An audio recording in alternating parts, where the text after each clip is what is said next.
Boa noite, hoje é dia 21 de agosto e vamos para o nosso devocional da noite, em que eu leio Manhã e Noite de Charles Spurgeon. Mas antes vamos começar com a nossa oração. Jesus, Pai querido, que o Senhor esteja presente do começo ao fim deste devocional.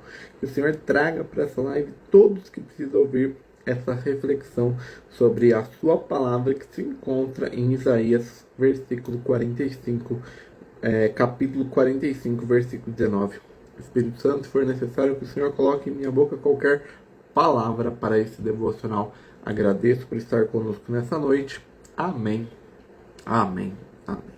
Então vamos lá para o nosso devocional da noite, começando lendo a introdução da Bíblia Spurgeon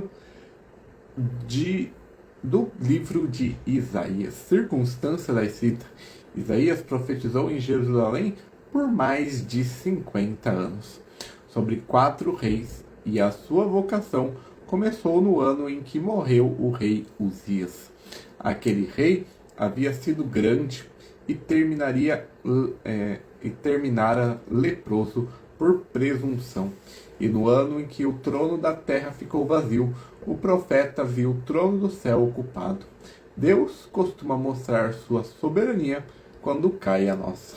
A visão do 6º capítulo é o retrato de toda conversão verdadeira. Ele não sai dali com entusiasmo religioso, sai desfeito. Então, disse eu, ai de mim, porque estou perdido. Porque sou um homem de lábios impuros e habito no meio de um povo de lábios impuros. Porque os meus olhos viram o Rei, o Senhor dos Exércitos. E ele era o homem mais santo da nação e descobriu-se impuro. Nenhum homem se conhece direito antes de ver a Deus. Diziam os críticos modernos que este livro tem 2 autores ou 3, porque a segunda metade do livro fala de Ciro e do cativeiro que ainda não havia, como se a profecia fosse impossível. O Senhor Jesus e os apóstolos citaram as 2 metades, atribuindo-as a Isaías, e eu prefiro ficar com eles. Um Deus que não pode anunciar o futuro não é o Deus da Escritura. Contribuição para a Bíblia. Isaías é o Evangelho no Antigo Testamento e o 53º capítulo é o Calvário, escrito 700 anos antes. Ali está a doutrina da substituição em palavras que não admitem torção, mas ele foi ferido pelas nossas transgressões, foi esmagado pelas nossas iniquidades.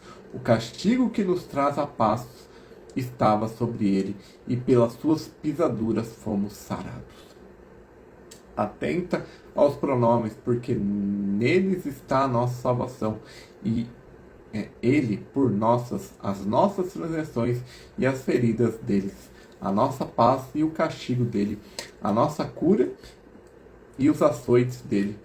Troque este pronome e não sobra evangelho algum. Não se diz que ele sofreu por acidente da história ou por má sorte política. Diz que agradou ao Senhor moê-lo. O Pai não estava ausente no Calvário, estava ali, executando o plano da redenção. A cruz não foi uma tragédia que Deus aproveitou, foi um propósito que ele cumpriu. Este livro também é o mais generoso em convites. Ouve este que preguei mais de qualquer outro. Vinde todos os que têm sede. Vinde às águas, e vós que não tem dinheiro, vinde, comprai e comei. Sim, vinde, comprai vinho e leite, sem dinheiro e sem preço. Vê a única qualificação exigida, sede. Não se pede dinheiro, não se pede mérito, não se pede aptidão, pede-se necessidade. E quem não tem nada é justamente o convidado. Alguns perguntam como pode um mesmo livro pregar eleição soberana e convite universal. Respondo que não sei costurar as 2 coisas na minha cabeça. E não preciso. Isaías as põe lado a lado sem desculpas. Deus chama Ciro pelo nome antes dele nascer.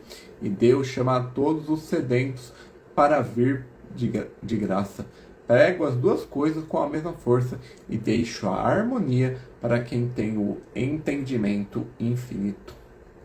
Estrutura, capítulo 1 ao 12, juízo sobre Judá e a promessa do menino. A denúncia da religião de cerimônias sem justiça. A visão no capítulo 6, o sinal da Virgem e o príncipe da paz, cujo governo não terá fim. Capítulo 13 ao 23, oráculos contra as nações, Babilônia, Moabe, Damasco, Egito e Tiro.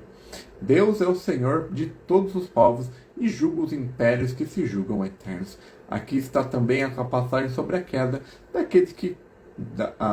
daquele que quis subir acima das estrelas. Capítulo 24 ao 27, o juízo final e o cântico, a terra desfeita, a morte tragada para sempre e as lágrimas enxugadas de todos os rostos. Capítulo 28 ao 35, ais e consolações alternadas, a pedra angular posta em Sião, a advertência contra a aliança com o Egito e a promessa de que o deserto florescerá. Capítulos 36 ao 39, o interlúdio histórico, Senaqueribe, a oração de Ezequias, o livramento do anjo e a doença do rei, uma ponte de prosa no meio da poesia. Capítulo 40 ao 55, o livro do consolo, consolai o meu povo, a voz que clama no deserto, os ídolos ridicularizados, o servo sofredor e o convite gratuito. Aqui está o coração do livro e a razão que se lê Isaías chorando. Capítulo 56 ao 55, a glória futura, os estrangeiros aceitos, o jejum que Deus escolhe, o pregador ungido para dar boas novas aos mansos e finalmente os novos céus e nova terra. Spurgeon e Isaías, capítulo 55, foi o texto do primeiro sermão que preguei com plena consciência de estar oferecendo Cristo livremente a todos que ouvem. Vem as águas sem dinheiro, sem preço.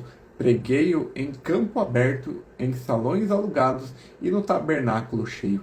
E nunca me cansei dele. Se alguém me pergunta qual é a minha teologia em uma frase, digo, sede e vem. O 53º capítulo eu lia de joelhos, acostumado a dizer ao meu povo que ninguém deveria atravessá-lo depressa e que era melhor gastar 1 hora num versículo dele do que semanas em um livro de homens.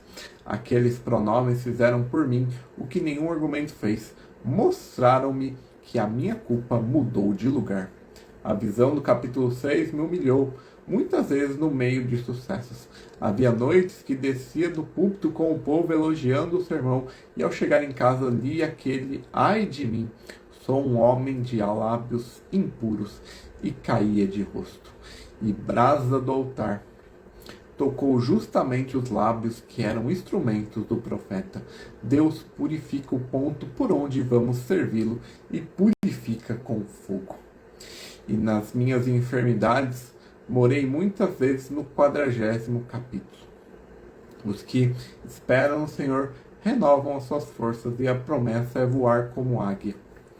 Correr e andar nesta ordem descendente. Às vezes a graça nos dá asas e às vezes nos dá pernas para andar sem desfalecer. Já houve semanas em que apenas andei e ainda assim foi o Senhor que me sustentou. Fui até Jesus, olhei para ele e ele olhou para mim e fomos um para sempre.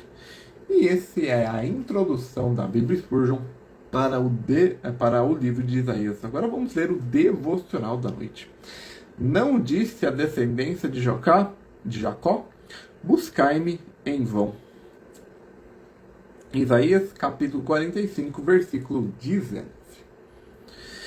Podemos receber muito consolo ao considerar o que Deus não disse.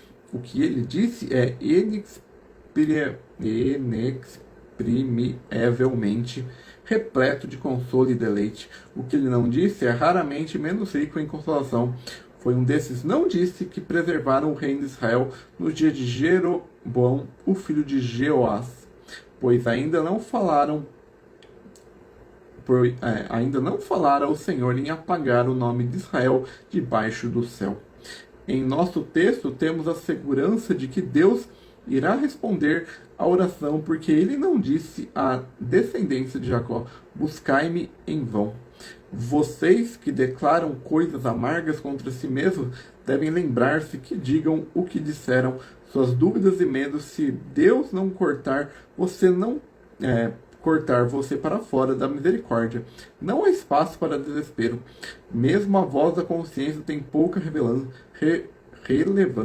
se não for submetida à voz de Deus. Estremeça com o que Deus disse, mas não permita suas ideias infrutíferas oprimirem você com desalento e desespero pecaminoso.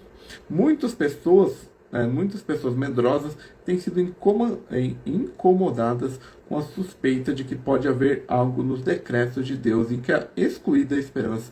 Mas aqui está uma refutação completa a este medo desagradável. Ninguém que busca verdadeiramente pode ser sentenciado a ira.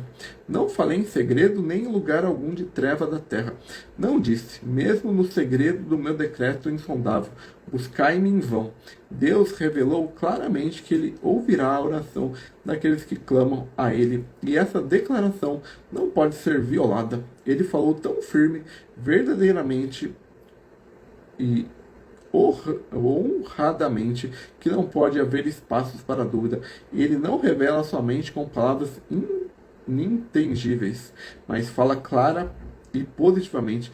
Pede e dar-vos-á. Creia, ó vacilante, nessa verdade certa que a oração deve e será ouvida, e que nunca mesmo nos segredos da eternidade o Senhor disse a qualquer alma vivente: buscai-me em vão. E esse é o nosso devocional da noite. Amanhã nós voltamos com a programação normal, devocional da manhã entre 9 e 10 horas e o devocional da noite entre 8 e 9 horas. Que Deus te abençoe nessa sexta-feira, nesse final de semana. Amém, amém, amém.